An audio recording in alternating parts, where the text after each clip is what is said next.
We're the Indie Project, Bee and Theo, and we've been living and travelling the world in vans for the past 6 years. We're currently renovating an abandoned stone barn in Portugal to turn it into a beautiful tiny home for us and our cat, Ginjey Bear. Follow our journey from the very beginning as we document the whole process of creating an off-grid home.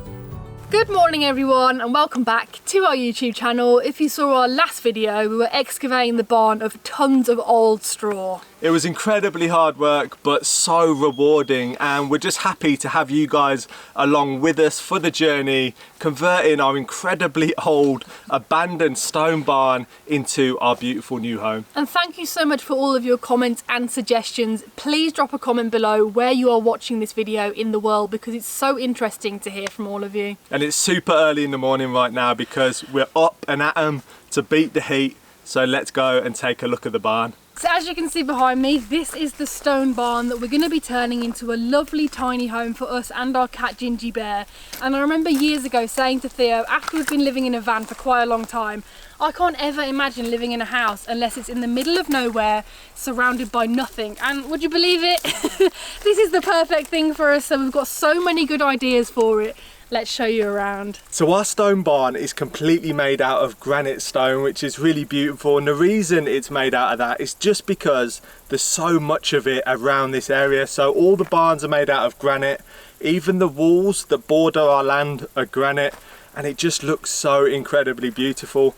Our barn here is probably, I think it's around 6.6 meters by 5.5 meters. So it's not massive, but it's more than enough for us. We came from a narrow boat, we came from vans, so to have that extra depth in this barn, we're gonna really be able to make a beautiful little home inside here. Over here, we have a fairly large stone, and we've had a lot of questions from people asking about windows. This is actually a window. They've just filled it up with a big stone, so we need to take all the small rocks out and push this stone completely out and then fit a nice lovely window. We're not sure whether we're going to go for metal, double glaze, single glaze or wood, but they're the finer details that come a little bit later on in the project. So the outside of the barn is just as important as the inside, and there's going to be a lot of landscaping going on out here. I don't know if you've noticed, but the barn is on a slight slope, so we're going to be putting some natural steps in the side so you can get around easily, and also gravel all the way around the edge. Firstly, to stop plants from growing up, and secondly, to also act as a fire break, because fires are prevalent in Portugal. And also, we've got lots of pointing to do on the outside. The whole of the outside of the barn, you might be able to tell, definitely needs reworking. We're going to be using lime because that allows the stone to breathe and is also just a lot nicer. Hello Ginj! As usual, you're not far away. Hello soft girl. So right now we're at the back of the barn, and I'm nearly as tall as the wall, as you can see, and that's because the ground level up here is a lot higher, like Bee mentioned, with the landscaping.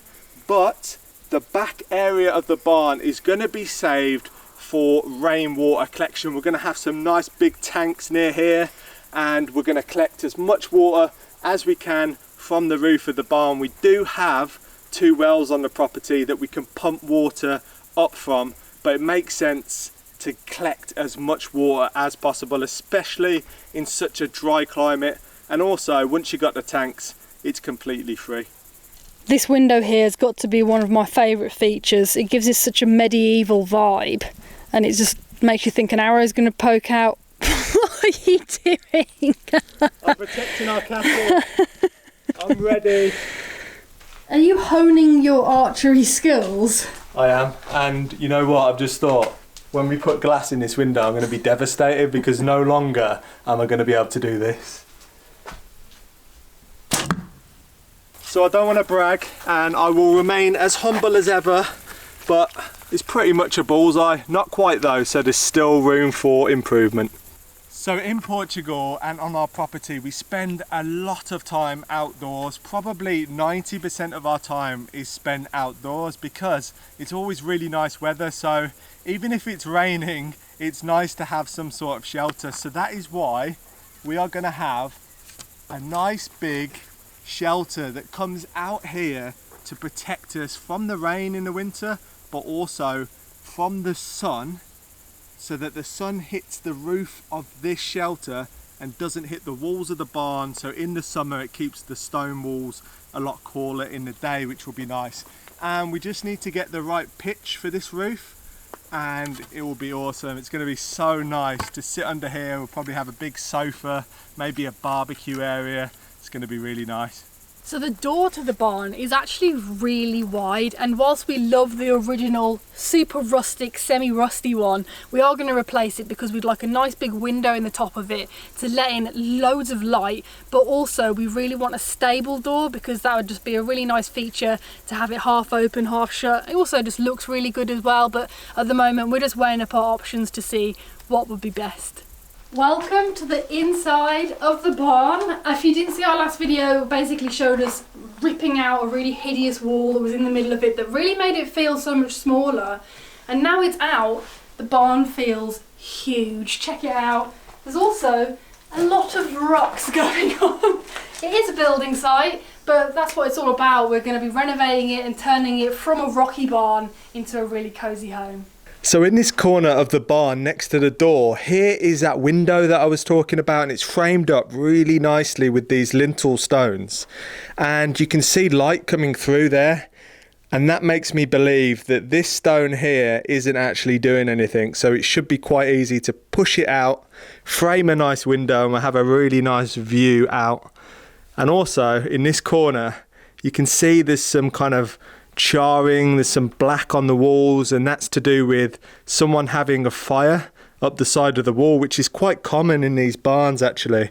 You can see here, this is probably where they would have had the stone that they remove so that the smoke can leave the building, and sometimes they remove a roof tile as well. So yeah, it's quite interesting, but we're going to have to get a wire brush to that and make sure it kind of brings it back to life and all the original stones look beautiful again. So behind me is the one wall that we're going to make a beautiful feature out of in the barn, and we do need to repoint it because all of the old gaps in between the beautiful rocks have been filled with dirt and random bits and pieces that we're going to need to scrape out and repoint with lime. So it's going to look beautiful, really lovely. I'm super excited to get to work on this wall, give it a good scrub, and it's going to look gorgeous. So when you're building a tiny house or a small space, layout is everything. It's so important. And our door to the barn is directly opposite me. So for us, we knew immediately that we wanted to keep this space really quite open, because when you walk through the door, you don't want to be overwhelmed with loads of stuff and things over your head and stuff like that. So this space is going to be very open, and we're thinking we're going to have a nice little L-shaped kitchen situation here with a nice big gas oven. We love cooking, we also love eating as well. So that's going to be really nice.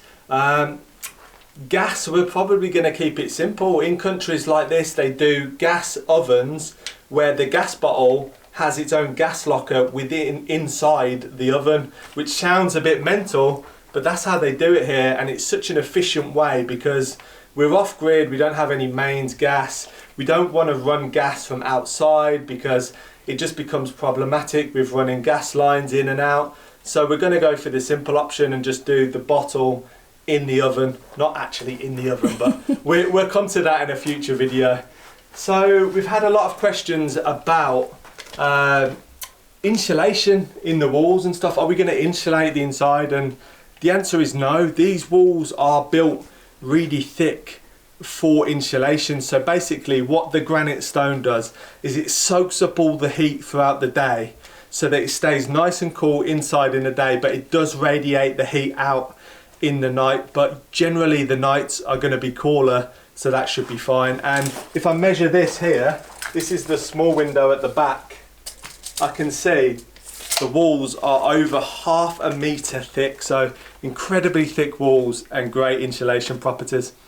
It's important to work with the barn, not against it, and we are going to be having a wood burner because even though it's hot in the summer, the winters do get very chilly. So right here where I'm standing is where we're going to be having a wood burner. It's in the centre of the barn, so it'll radiate heat. And above it, we've already got this natural hole in the wall. We just need to push through a little bit at the back, and that's where the flue can go. So this is a visual representation of how it's going to be. Yeah, I'm a super visual person, so it's nice to put things in place. And one of our lovely subscribers, Kevin, gave us this wood burner. It's been really useful so far, but it's just great to see where it's going to fit. So flue will come up and go out the building, and that way we don't have to go through the roof, which is just excellent. I want to stand back and admire it. Now this isn't the wood burner that we're actually going to be using. We will be getting a bigger one because it does take a lot of heat to heat up a stone barn, but it's really lovely to see where it is actually. Perfect positioning. So if you watched our last video where we removed everything from inside the barn and all the straw, you will know that we found lots of big granite stones in the floor, and it was quite hard to tell how big they actually are. So we had a lot of people saying, why don't you just bring the floor up to the height of the stones? And that's perfectly understandable because you couldn't really see how deep they go. But basically, where I'm standing right now is a little bit higher than where the floor actually needs to go before we pour the concrete down. This is massive. And for scale, I've got like a normal size drill, not a normal size drill bit, but I'm just going to pop that in there and maybe you can see the height difference.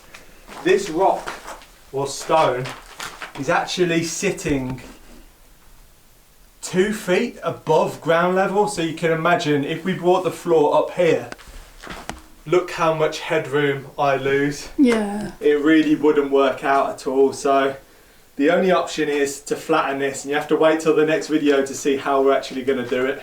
After we've flattened all of the rock in here, we're going to put a nice concrete flat ground so we can easily work from that. It's going to be insulated. Then we'll have wooden battens to create a beautiful wooden floor. It's going to be really lovely, proper farmhouse chic. And we're going to have the one wall which is staying in natural stone, and all the others are going to be rendered in lime plaster. They're going to be white, so they really reflect the light and it feels light and airy in here, even though it's a small space. And although the 3 walls are going to be white, we're still going to keep all the natural details. So all these stones that frame up the door, the windows, all of these are going to be left natural, and it's going to be white around them. So it should make the features of the stone barn really pop.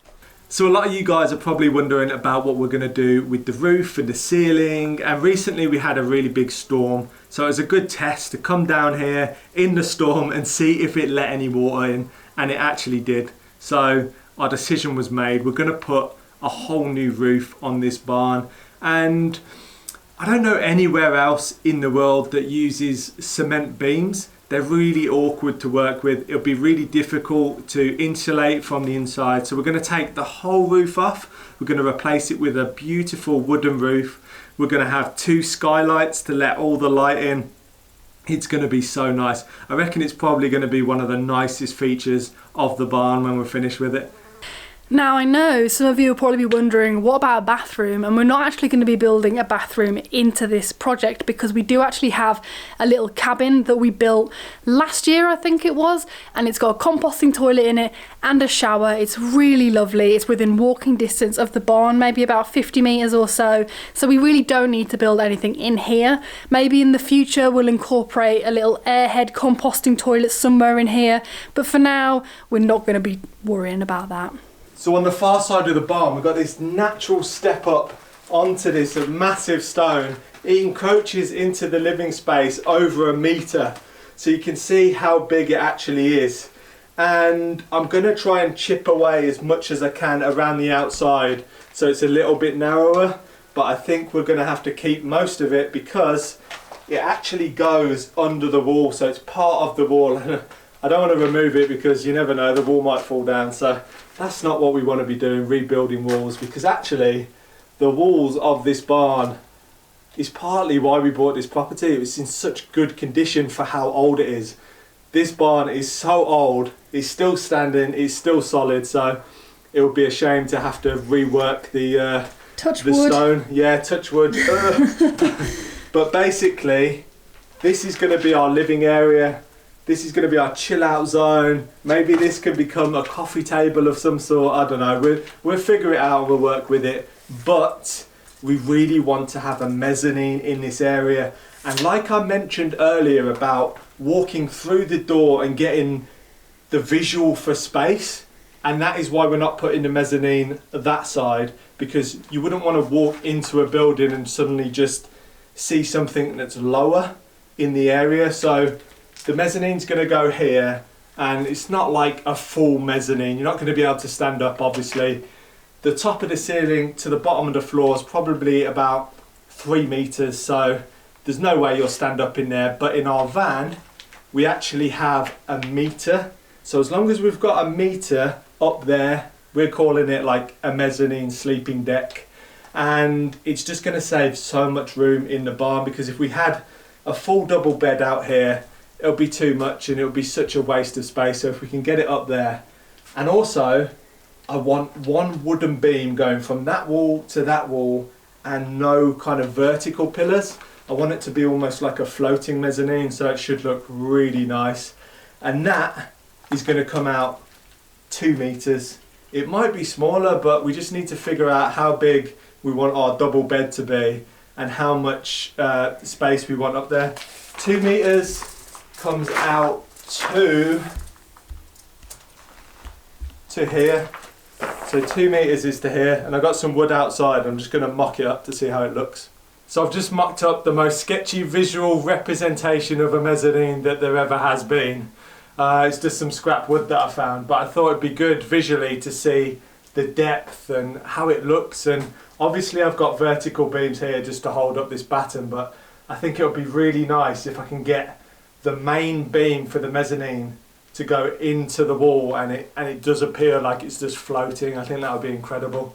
And you can see, as long as I've got enough room just to walk underneath, even if I have to like duck a little bit, it's fine, because this is going to be a seating area, so I don't need to be able to stand up perfectly well under here anyway. But it looks like there'll be enough space. At the moment, from this beam to the top of the roof is 1 meter 40. So actually this could come up a little bit, but we need to remember that we need to leave space, because this beam is going to be load bearing and it needs to be pretty thick, I imagine. So that's going to take up a little bit of space. Then you've got your mattress, obviously the floor. That is why we're digging down on the floor, because once we put the concrete down, the wooden battens, the wooden floor, it will take up quite a bit of space with the insulation and stuff. But right now it feels quite good. It's nice to be able to see it in the space. So we've pretty much shown you everything there is to see. These are just some tools that we found during the excavation. They've been left here. Who knows how old they are. They look pretty rustic, and actually it'd be cool to make like some sort of coat hanging thing out of this, but you know, never get rid of the things you find in the barn. They're all part of its history. So I hope you've enjoyed looking around the barn with us, hearing our plans. There's so much to do, and we're so excited to turn it from this barn into a lovely little home.